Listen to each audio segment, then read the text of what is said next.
Sa gitna ng pananampalataya at debosyon, isang natatanging pagdiriwang ang ginugunita natin tuwing Pebrero 11, ang kapistahan ng Mahal na Birhen ng Lourdes, isang araw ng panalangin, himala at pagpapala mula sa ating Inang Maria.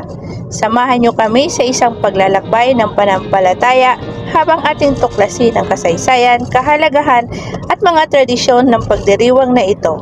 Welcome to Crusades Channel. Samahan niyo kaming tuklasin ang sining, arkitektura at kasaysayan ng ating simbahang Katoliko. Dumating kami sa groto ng alas 5 ng umaga, sakto sa pagsisimula ng banal na misa para sa Our Lady of Lourdes. Ang misa ay pinangunahan ni His Excellency Most Reverend Dennis C. Villarujo, D.D., Obispo ng Malolos.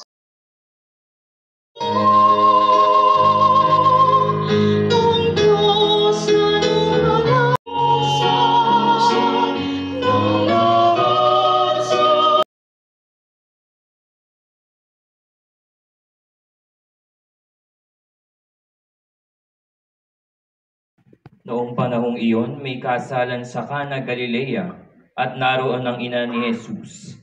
Si Jesus at ang kanyang mga alagad ay naroon din. Kinapos ng alak, kaya't si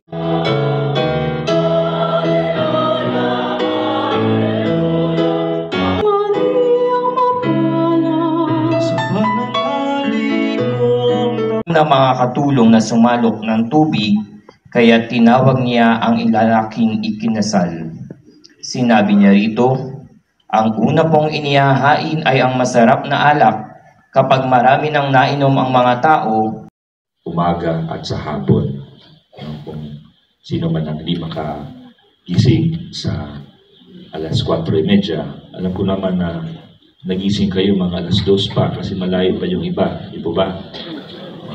Parang tayong lahat dito ay nagbigay ng alay para sa ating mahal na Birhen. Sapagkat ang ating mahal na Birhen, ang tinitingnan lang niya, nagmamasid siya sa atin, naglalakad siya kasama natin, katulad ng Ebanghelyo na binasa natin ngayon mula sa Ebanghelyo ni San Juan. Sa kasal ng Cana, ang kasalan ay naubusan ng alak. At sino ang unang nakapapansin? Ang mahal na Birhen. Kung tayo'y naimbita sa pamamagitan ng isang prosesyon sa alas 4:30 ng madaling araw, siguro po'y kayo nag-iisip, ba't naman napakaaga?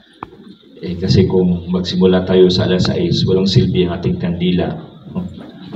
At ito naman, hindi lang yan dahil gusto nating magsindi ng kandila. Pero ito'y sakripisyo. No? Pagbibigay natin sa ating sarili para sa mahal na Birhen, para sa kalwalhatian ng Diyos at ng ating Panginoong Jesucristo.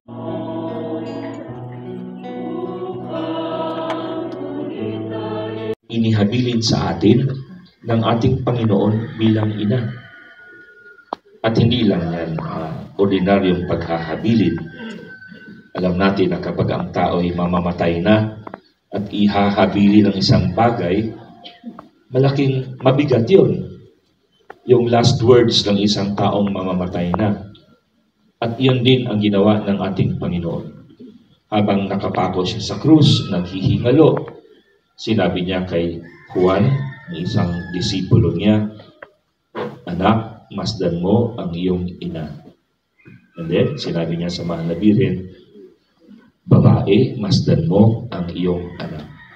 Ang pagkahabili na ito ay hindi lang para kay Juan, kundi na iyong piniling maging ina ng iyong anak.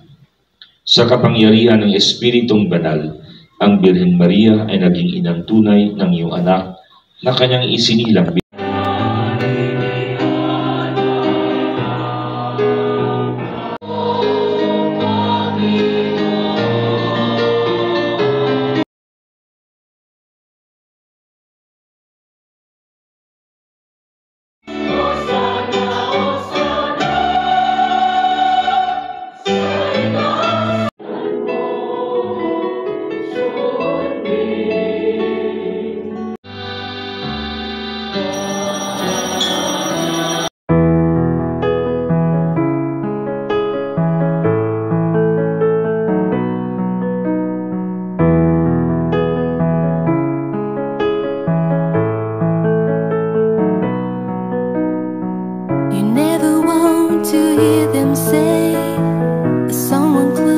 was lost today. So many lives will never be the same. Still we lose from time to time, and we will fall, but we will climb. So many lives you're thinking of when words are not enough. You can lean on me when it's hard to see how the day will live again. Will it ever mend when we lose a friend? Though we try, we don't understand. The world's saying why, and we pray for those in the sky. Sa pagunita namin sa mahal na ina ng iyong anak, ay magdulot nawa sa amin ng iyong kagandahang loob, upang lagi naming madama ang iyong paglingap sa pamamagitan ni Jesucristo, kasama ng Espiritu Santo, magpa sa walang hanggan. Amen. Magsiupo po sa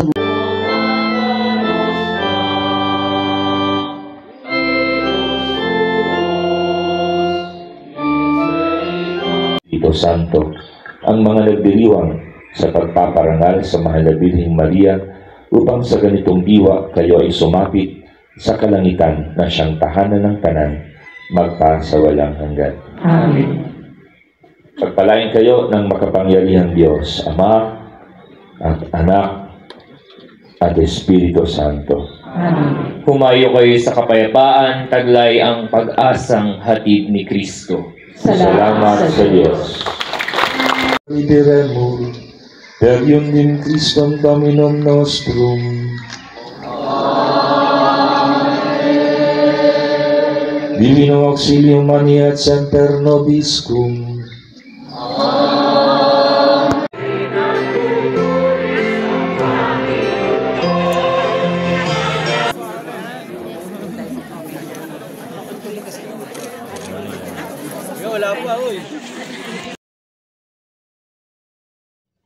Pagkatapos ng banal na misa, inikot namin ang groto at sinundan ang daan ng krus na may mga estasyong kasinlaki ng isang tao. Sa paligid, napapalibutan kami ng mga luntiang kalikasan at matatayog na puno. At ang tanging maririnig ay ang mga mahinahong huni ng mga ibon, nagbibigay ng payapang damdamin habang nilalakbay namin ang banal na landas. Ang kasaysayan ng Our Lady of Lourdes sa France ay nagsimula noong Pebrero 11, 1858 nang nagpakita ang mahal na Berhen kay Santa Bernadette Sorbirous, isang 14 anyos na batang pastol sa bayan ng Lourdes sa timog ng France. Mga pangyayari sa aparisyon. Unang pagpapakita, Pebrero 11, 1858. Habang nangunguha ng panggatong sa groto ng Massavel, nakakita si Bernadette ng isang babaeng nakasuot ng puting damit na may asol na sinturot at may hawak na rosaryo. Kabuo ang 18 aparisyon. Sa loob ng 4 na buwan, patuloy na nagpapakita ang Berhen kay Bernadette at nagbigay ng mensahe ng panalangin, pagsisi at pag-alay ng sakripisyo para sa mga makasalanan. March 25, 1858, ipinahayag ng aparisyon ang kanyang pangalan bilang Ako ang Immaculada Concepcion na nagpapatunay sa dugma ng simbahan na ipinahayag ni Papa Pio IV noong 1854. Sa isang aparisyon, inukay ni Bernadette ang lupa ayon sa utos ng Berhen at mula rito ay lumabas ang isang bukal ng tubig na nagkakaroon ng maraming milagrong pagpapagaling. Opisyal na pagkilala, 1862, matapos ang masuring pagsusuri, kinilala ng simbahan ang katotohanan ng aparisyon. Pagtatayo ng Basilika, 1876. Itinayo ang Sanctuary of Our Lady of Lourdes sa pinakasikat na dambana sa buong mundo. Ang Our Lady of Lourdes Crucis Shrine sa San Jose del Monte, Bulacan ay isang tanyag na lugar ng debosyon sa mahal na Berhen ng Lourdes. Kilala ito bilang isang pilgrimage site, lalo na tuwing mahal na araw, kung saan maraming deboto ang nag-aalay ng kanilang panalangin at pagsasagawa ng penitensya. Ang dambanang ito ay tinayo noong dekada 1960 ng pamilyang Guanzon bilang isang personal na panata. Si Anita Guanzon, ang pangunahing tagapagtatag, ay isang deboto ng Mahal na Birhen ng Lourdes at nais magtayo ng isang replika ng gruto sa Lourdes, France. Sa inspirasyon ng kanyang pananampalataya, ipinagawa niya ang gruto na naging sentro ng panalangin at pagpapagaling. Ang dambana ay may malaking rebulto ng Mahal na Birhen at isang gruto na kahawig ng nasa France. Mayroong 14 na istasyon ng cross na dinaraanan ang mga deboto tuwing Kwaresma. May iba't ibang kapilya at lugar ng panalangin para sa mga pilgrimage.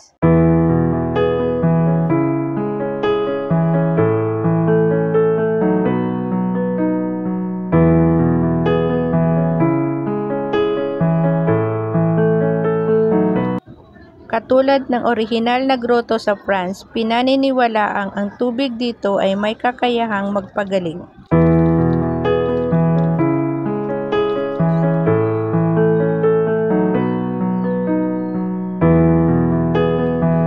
Hanggang ngayon, ang Our Lady of Lourdes Grotto Shrine ay nanatiling isang mahalagang lugar ng pananampalataya sa Bulacan na dinarayo ng mga deboto mula sa iba't ibang bahagi ng bansa.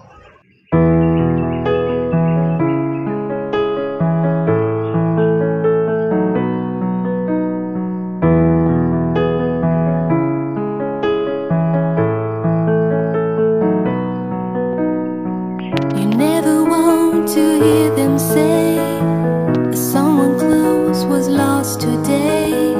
So many lives will never be the same. Still we lose from time to time, and we will fall, but we will climb. So many lives you're thinking of when words are not enough. You can lean on me when it's hard to see how the day will live again. Will it ever mend when we lose a friend? Though we try, we don't understand. The world's saying why, and we pray for those in the sky. Go set them free. You can lean on me.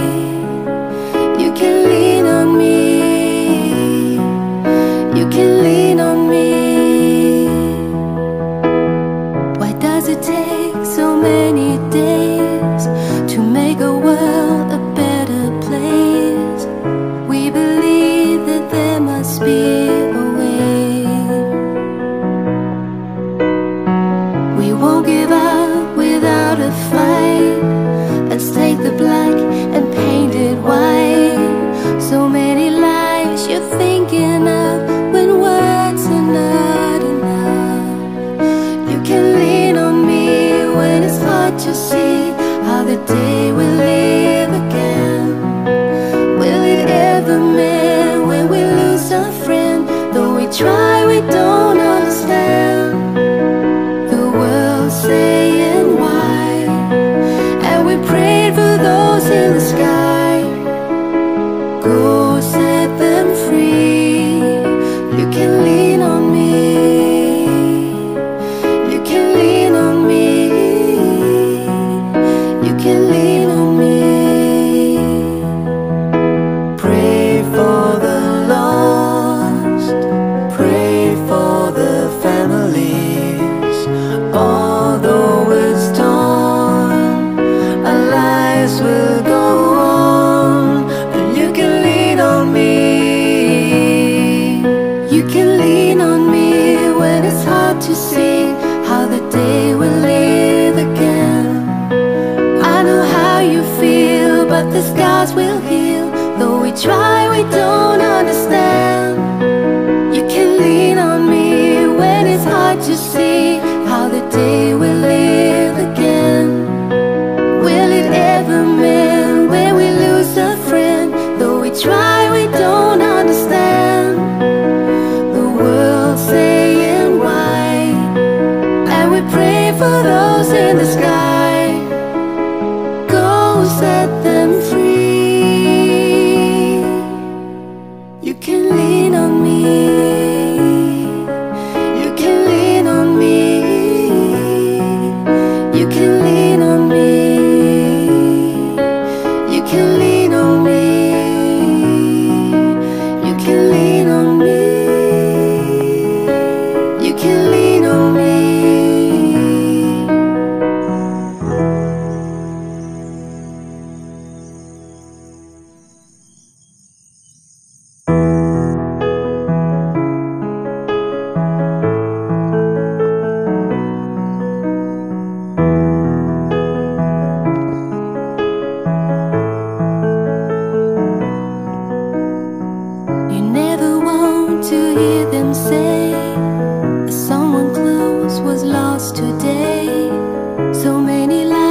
try, we don't understand. The world saying why, and we pray for those in the sky. Go set them free. You can lean on me. You can lean on me. You can lean on me. Why does it take so many days to make a world a better place? We believe that there must be a way. We won't give up without a fight. Let's take the black and paint it white. So many lives you're thinking of when words are not enough. You can lean on me when it's hard to see how the day will live again. Will it ever mend when we lose a friend? Though we try, we don't understand. The world saying why, and we prayed for those in the sky. Go set them free. You can lean on me. You can lean on me. You can lean on me. Pray for the lost. Pray for the families. Although it's torn. Morning everyone, nandito kami ngayon sa gruto na Our Lady of Lourdes kasi ngayon kapistahan niya. So dumalaw kami rito at pinuntahan na rin namin yung mga Station of the Cross. Umaga kami nagsimana Santa para pakita sa inyo na pwede nyo itong puntahan sa araw ng Simana Santa. You can lean on me when it's hard to see how the day will live again. Will it ever mend when we lose a friend? Though we try, we don't understand. The world saying why, and we pray for those in the sky. Go set them free. You can lean on me. You can lean on me. You can lean on me. You can lean on me. You can lean on me. You can lean on me.